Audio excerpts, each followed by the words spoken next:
Once you are done with your works cited page and you have put it in alphabetical order, you're going to do your internal citations. An internal citation is giving credit to the author of the facts that you've used to create that research paper. Research paper is nothing but facts. It's just you rewording those facts from various sources.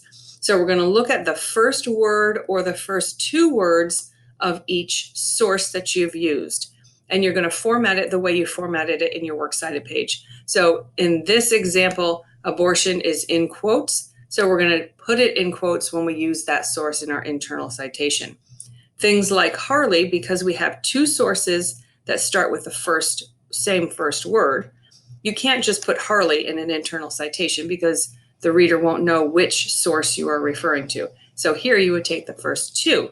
You go until it's different. So Harley Davidson and Harley Heroes, both in quotes because that's the way they show up here.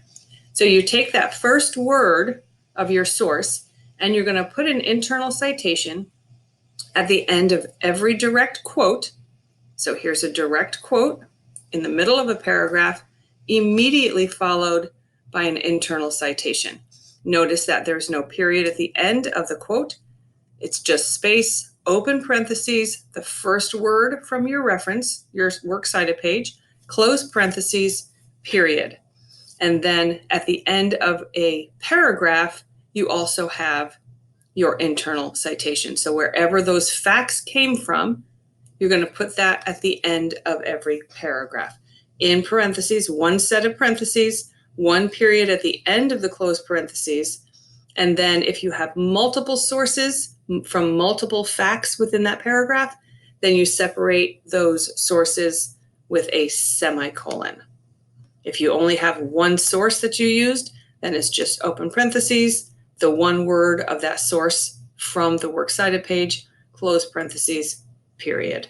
So at the end of every paragraph and at the end of every direct quote. The only difference is when it's a direct quote, you have to put the page number or the paragraph number that you got that direct quote from. When using internet sources, you're going to put paragraph numbers because the internet does not usually distinguish pages.